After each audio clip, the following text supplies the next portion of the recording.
So we're ready. Okay. Take us away, King. So we're going to start with a practice of heart coherence. And we're going to tune into a good feeling, a regenerative or positive emotion. And then we're going to come out of that heart focused meditation and move right into our little drawing process where we're going to take that regenerative emotion or that good feeling and embody it on a piece of paper as a seed, and then we'll create a little flower. Easy. Easy,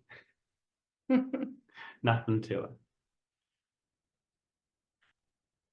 So just allow yourself to get comfortable where you are, and you're welcome to open or close your eyes at any time. Just begin to focus your awareness, that inner eye, in the area around your heart. And as you focus your attention there, just begin to imagine that your breath is flowing in and out through your heart or chest area.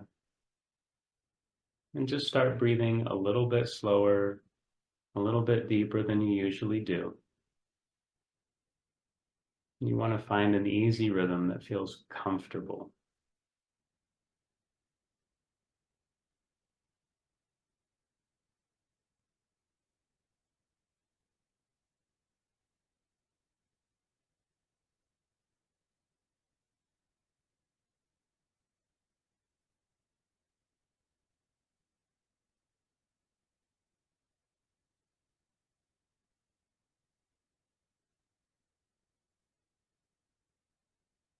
And whether you were doing a bunch of things right before the call or not, your mind might not be ready to relax quite yet.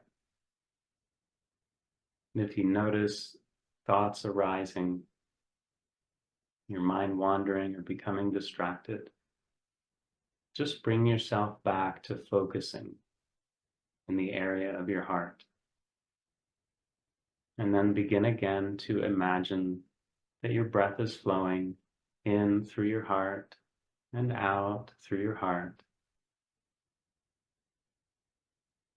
Just find that comfortable breathing rhythm that's a little slower and deeper than usual. One more time.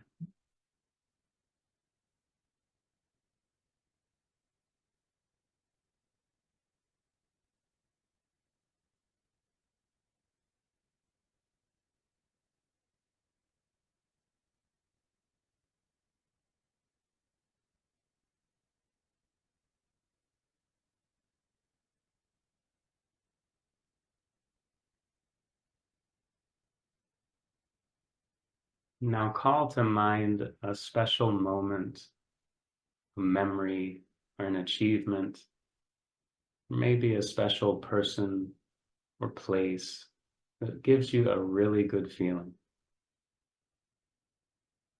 Whatever it is, just offer yourself into this feeling space of being with this good feeling as deeply as you can.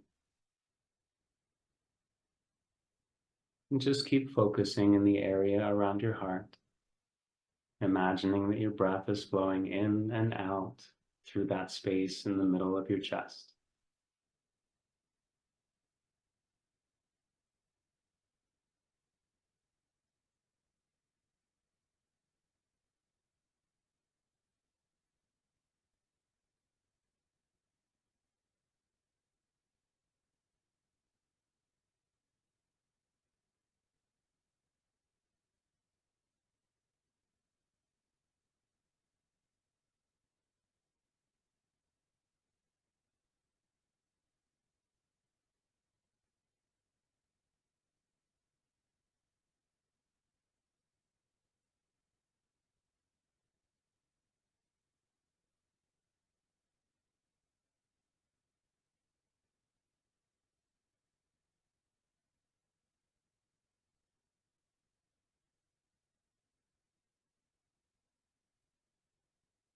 Just allow yourself to lean into a space of thinking about what this good feeling might look like if it was a little seed, and gently begin to open your eyes and reach for that colored pencil or marker or crayon, pen or pencil, whatever you've got there.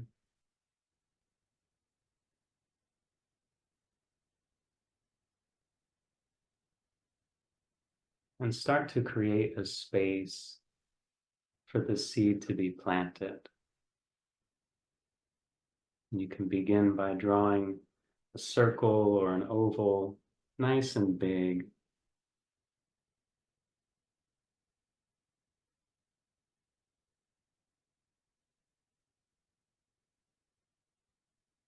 And just do the best you can to bring that good feeling along with you through the process, creating a space for this good feeling to live and to grow.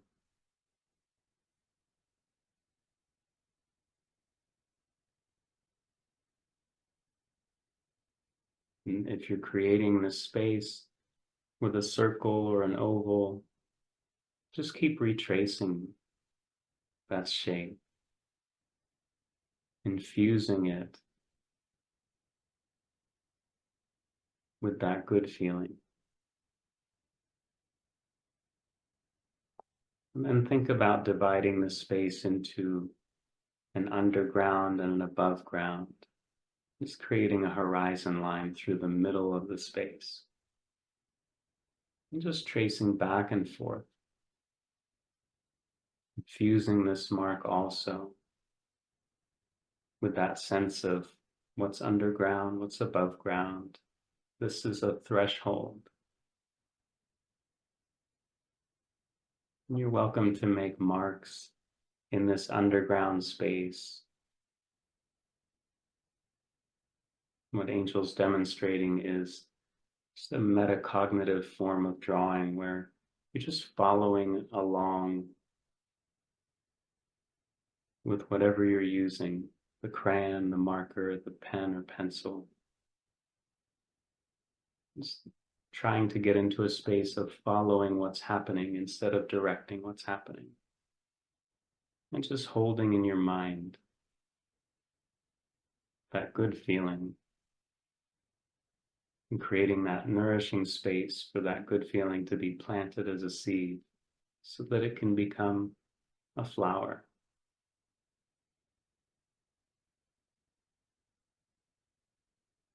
You really can't get this wrong.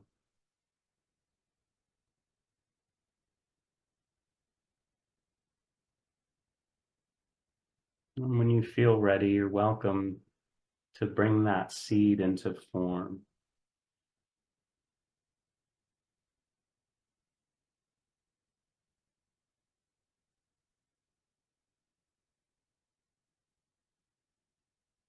And in that metacognitive style of drawing or doodling, you can let the process decide what shape and size and color the seed ends up being.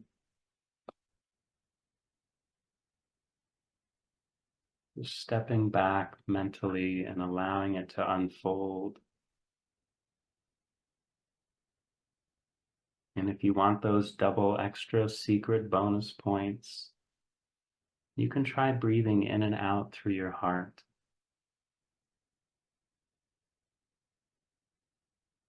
As you create this little seed in the underground and start to bring it up above the horizon line.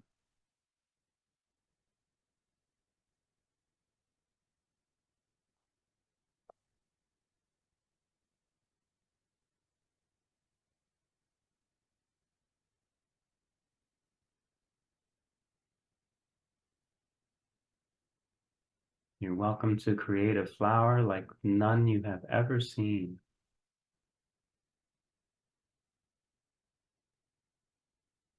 A flower that looks like that good feeling feels.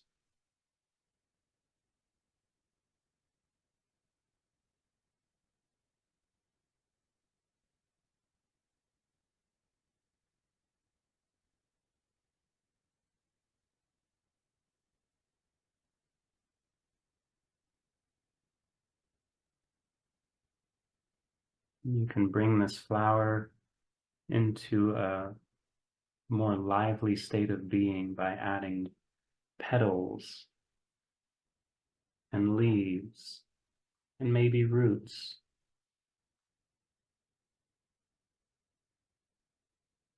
and little patterns, polka dots.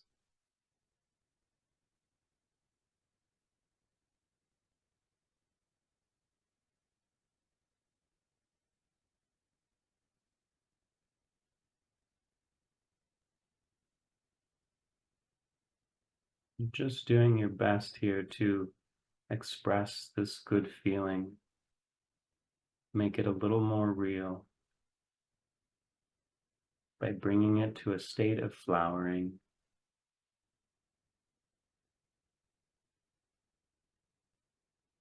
activating parts of the mind that don't usually jump in when we're thinking or analyzing.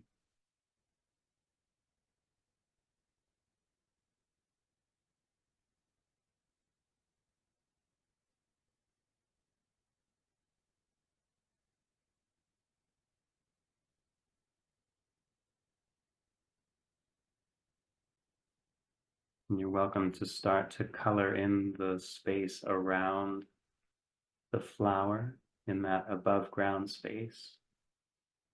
Maybe there's a little sunshine or a rain cloud or birds flying. Maybe there's some rain.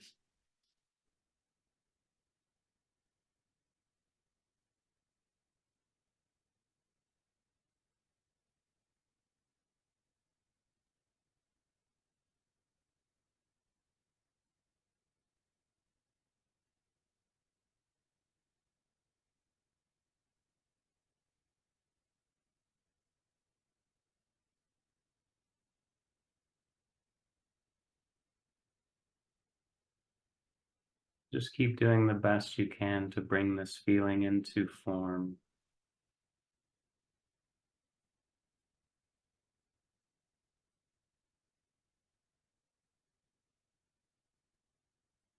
Like that question that can be fun to ask. If you were a flower, what kind of flower would you be? But it's about this feeling. If this feeling was a flower, what would it feel like? What would it look like?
Just keep offering yourself opportunities to lean back into that feeling space and that practice of breathing in and out through your heart as you make these marks, as you feel this good feeling,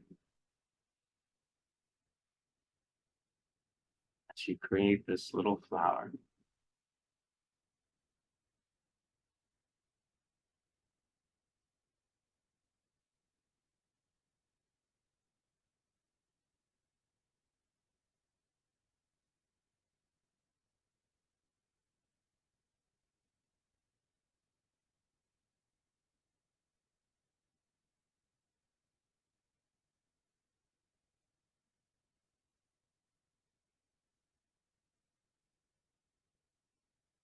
Give yourself another 30 seconds or so to wrap up wherever you might be in the process, knowing that you can jump back in at any time.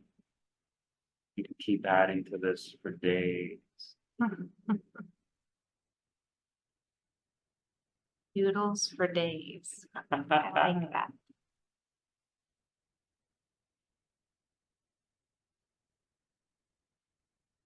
There's something really soothing about just filling in the spaces that we create with our lines.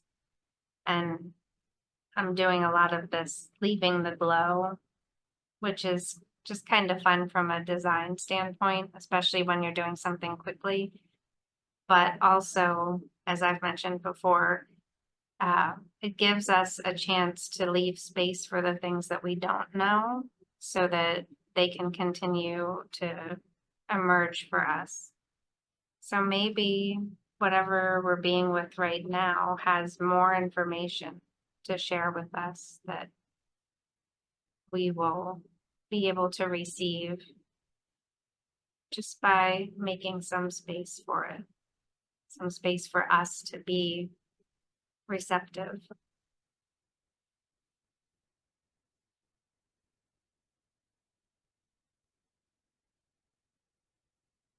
I really love bringing colors from the above, below, and back and forth. It just, feels really good to me to do that.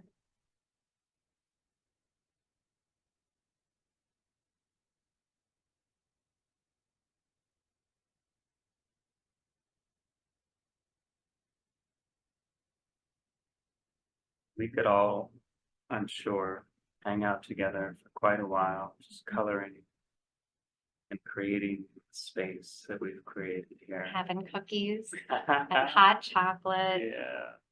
good conversations. We'll start to wrap up here so that we can give everyone a chance to share anything they would like about the experience, about what came up for them.